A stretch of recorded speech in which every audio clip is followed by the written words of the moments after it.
Hola. Buenas tardes ya, ¿cierto? ¿Sí? ¿Qué hora es? No tengo la hora. Tampoco. Buenas tardes ya.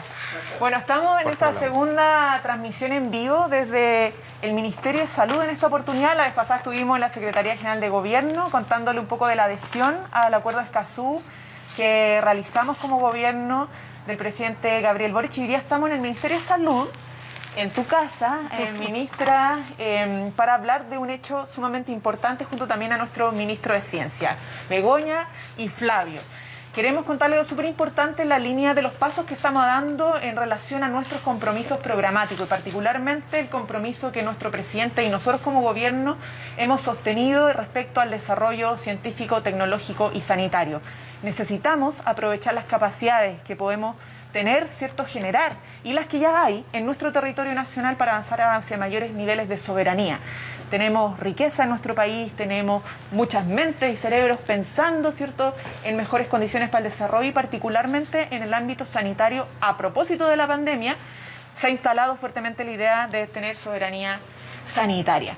Y antes de ayer, nuestra ministra de Salud viajó para firmar un acuerdo Mercosur a Uruguay, que va en esta línea, y hoy día además hubo una reunión de trabajo que les voy a preguntar en qué consistió esa, justamente para ya empezar a avanzar decididamente en esa dirección. Así que, ministra, muchas gracias por acogernos en el Ministerio de Salud.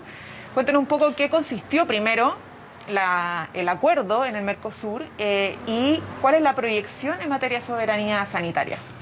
Bueno, yo feliz de que estén en esta casa. Esta casa es una casa que invita a el resto de los ministerios, a la ciudadanía, cada vez más abierta. Contarles que efectivamente fuimos a una primera, nosotros participamos en la quinta reunión de ministros de salud del Mercosur, la quinta. Ellos estaban felices porque aparece Chile, que no había estado en las anteriores. Chile es un estado asociado al Mercosur y el tema central eran los aprendizajes de la pandemia. Y de esos aprendizajes, ¿cierto?, los países latinoamericanos que pertenecen al Mercosur, llegábamos a la conclusión de que uno de los más relevantes es la capacidad de responder con estrategias universales, ¿cierto?, a los problemas poblacionales, a grandes problemas como la pandemia. Y una de esas estrategias fue la vacunación. Debo decir que los países latinoamericanos no son homogéneos en la respuesta a la vacunación y así como nosotros tenemos un buen resultado de cobertura, ¿cierto?, hay países latinoamericanos que tienen mucho más bajo. O sea, en América Latina, el 13% de los latinoamericanos tienen la primera dosis de la vacuna. Cuando nos preguntábamos por qué pasaba eso, mucho de lo que pasa es que la compra de vacuna fue compra individual de los países, ¿cierto? Por tanto, se resolvió comercialmente. La pregunta que nos quisimos hacer es: ¿así es como se debe resolver el problema de las vacunas, que tiene tan buen resultado como respuesta sanitaria a la pandemia? Entonces lo que respondimos es que no, y que lo que tenemos que hacer es aumentar la capacidad de producción de vacunas continental de nuestro continente americano, de forma tal de que esta integración de esfuerzo pueda redundar en que no seamos el continente en que más muertos hemos tenido en comparación, ¿cierto?, con la población que tenemos, y además que hemos tenido más personas contagiadas, con el menor nivel de cobertura sanitaria. Entonces, el acuerdo es aumentar las estrategias que tienen que ver con la producción de vacunas y otros biológicos, y no solo COVID, este aprendizaje que nos sirva para el resto del enfrentamiento a problemas de salud, o sea, generar esa estrategia. Y segundo, conversar sobre las regulaciones que tienen que ver con vacunas y otros productos farmacéuticos y generar quizás una agencia regional, empezar con las conversaciones de coordinación, pero el objetivo es generar soberanía sanitaria continental con agencias reguladoras y la capacidad de gestión del conocimiento, que tiene que ver con que generemos conocimiento en América Latina.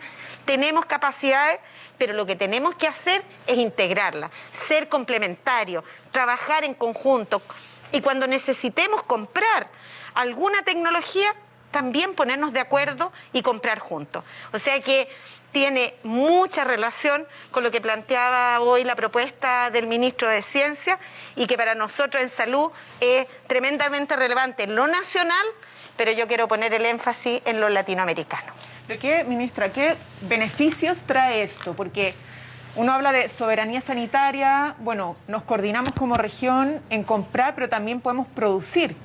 Esto obviamente yo creo que a esta altura todos sabemos la importancia de las estrategias de vacunación a nivel global, que no nos puede ser indiferente que un país tenga bajas tasas de vacunación porque termina repercutiendo, ¿no es cierto? Entonces, claro, uno puede decir, es importante que nos pongamos de acuerdo como región y decir, compramos juntos porque así nos beneficiamos todos y todas, pero además de eso, la producción local, esto, ¿qué beneficios concretos tiene esto? ¿Reemplaza otras vacunas? Porque surgen preguntas, bueno, pero ya no vamos a comprar Pfizer. Claro.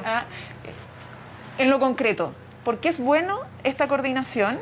Puede ser en términos económicos, no solamente sanitarios. ¿Y por qué también es positivo la producción local? Ahora, yo voy a contestar desde el punto de vista sanitario. Del punto de vista sanitario, la capacidad de respuesta. O sea, lo que ha pasado en la pandemia, que la capacidad de respuesta que han tenido los países latinoamericanos, África, para qué decir, y el nuestro propiamente tal, es ir al mercado internacional a buscar la respuesta a la pandemia generada a partir de que hay industria farmacéutica, hay un mundo, ¿cierto?, con mucho más poder económico, por tanto, estamos al arbitrio, ¿cierto?, de elementos del mercado.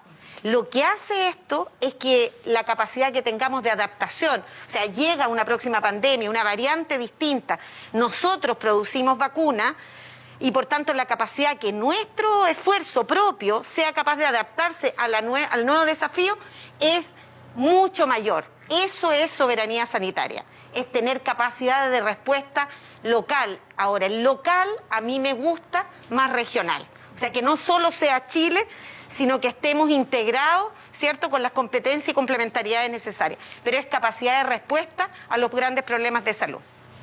Ministro Flavio Salazar, sí. Cuéntanos un poco. Ya está espacio de trabajo que se generó hoy día en La Moneda, contó con más ministros y ministras que el Ministerio de Salud, Ministerio de Ciencia y Tecnología. Exacto. Cuéntanos un poco más, ¿cómo fue esta reunión de trabajo y cuáles son los pasos a seguir? Porque en lo concreto, esta idea es tremendamente relevante. Potente. Bueno, parte de nuestros compromisos también como gobierno, pero de aquí en adelante, ¿qué procesos vienen? Bueno, el tema está en que, como decía la ministra, hay una necesidad de contar con ciertas capacidades propias para tener respuesta adecuada ante eventuales pandemias que sean derivadas de esta o futuras. Eso no se va a terminar, esa amenaza va a estar. Y la experiencia, no solamente en Latinoamérica, sino que a nivel global, es que siempre cuando se producen pandemias, ¿no es cierto?, que involucran tantos miles de millones de personas, las capacidades de producción que están centralizadas en ciertos lugares del mundo nos dan abasto para poder, en una situación rápida, poder dar respuesta. Y muchos países han quedado postergados, como se mencionó acá, particularmente en Latinoamérica. Entonces tenemos que tener ciertas capacidades soberanas de poder también, en algún momento determinado, poder reaccionar rápidamente. Entonces, en ese contexto, convocamos, porque este tema no lo resuelve una sola cartera, este es un tema integral, ¿no es cierto? Y la ministra de Salud, el ministro de Economía, la Corfo, el ministro de Obras Públicas y la ministra de Relaciones Internacionales, nos juntamos hoy día para escuchar una alternativa de un proyecto integrador que va en solución a este problema. Por una parte, genera una infraestructura que el país no tiene y que permite responder, como decía yo, ante una eventual necesidad de vacuna, utilizando licencias internacionales y produciéndolas localmente, pero también levanta investigación y desarrollo local de las universidades del Estado, de las universidades públicas en general, que tienen un techo, porque pueden inventar alguna solución a nivel de laboratorio, pero cuando quieren pasar a nivel clínico, no tenemos las capacidades para poder producir los fármacos de acuerdo a las regulaciones nacionales e internacionales. Entonces, este proyecto venía a resolver esto. Ahora, lo que hicimos fue presentar en todos los aspectos, desde las necesidades, digamos, política, geopolítica, sanitaria, hasta los elementos de ingeniería, digamos, conceptual de cómo se podría hacer esto.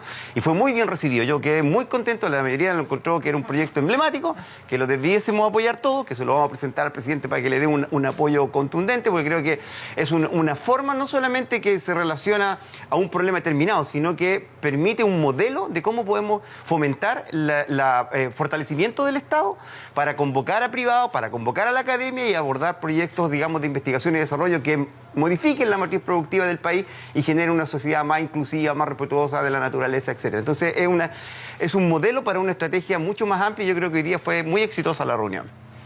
El proyecto, ¿cuándo podríamos más o menos?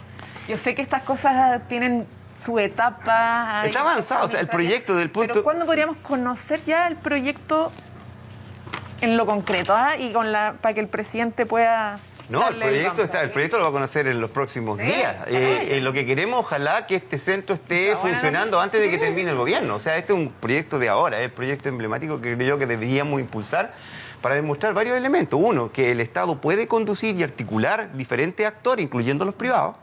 Y por otra parte, que puede también desarrollar sus propias capacidades, tiene inteligencia, o sea, nosotros hemos hecho estudios clínicos en Chile, ¿no es cierto?, grandes, hemos investigado y hemos descubierto cosas, no sé, pues en la Universidad Austral, un anticuerpo de alpaca que tiene ciertas potencialidades, pero nos falta ese salto país para poder abordar esto. Yo creo que este es un buen ejemplo. Y podemos hacer lo mismo después con la energía verde, con los datos y una serie de otros proyectos que tienen la misma, digamos, dinámica de articulación público-privada, pero que el Estado lo impulsa. Y eso creo que es lo novedoso de esto. Así es. Nosotros conversábamos que en Ciencia y Tecnología, Salud ha trabajado con las universidades y nos hemos encontrado en varios espacios en la pandemia. Y entonces conversábamos, después de la reunión nos quedamos conversando que quizá habría que avanzar también en esta misma línea el tema de los datos, ¿no? O sea, cómo miramos la información que tenemos del punto de vista social, desde el punto de vista de salud, para tomar las mejores decisiones. O sea que tenemos que avanzar y allí tenemos un compromiso mutuo de que vamos a avanzar en esa línea. O sea que este proyecto con Ciencia y Tecnología y con el Ministerio es el primero de muchos, porque en salud ya tenemos un ejercicio de trabajar juntos y necesitarnos. Así que va el próximo, así que esperen el próximo. Sí, ya, muchas gracias, ministro, ministra, por este espacio. Vamos a seguir contándoles de algunas iniciativas que van en la línea, obviamente, del cumplimiento de nuestro programa y particularmente nos interesa visibilizar quizá aquellos temas que no son tan mediáticos, no están en la pauta de todos los días, pero que son sumamente relevantes para el desarrollo de nuestro país, particularmente en este caso, el desarrollo de la ciencia, la tecnología y la soberanía sanitaria en el desarrollo de vacunas. Y yo quería solo decir que esta es una forma de cuidar a las personas. O sea que la tecnología parece tan lejana, pero si la usamos bien, lo que estamos haciendo es cuidando a la población. Y eso me parece que prevenir futuros escenarios de manera responsable. Así que toda la razón, ministra. Muchas gracias nuevamente, Flavio. Gracias. Begoña. Chao. Chao. Adiós. Chiquilles.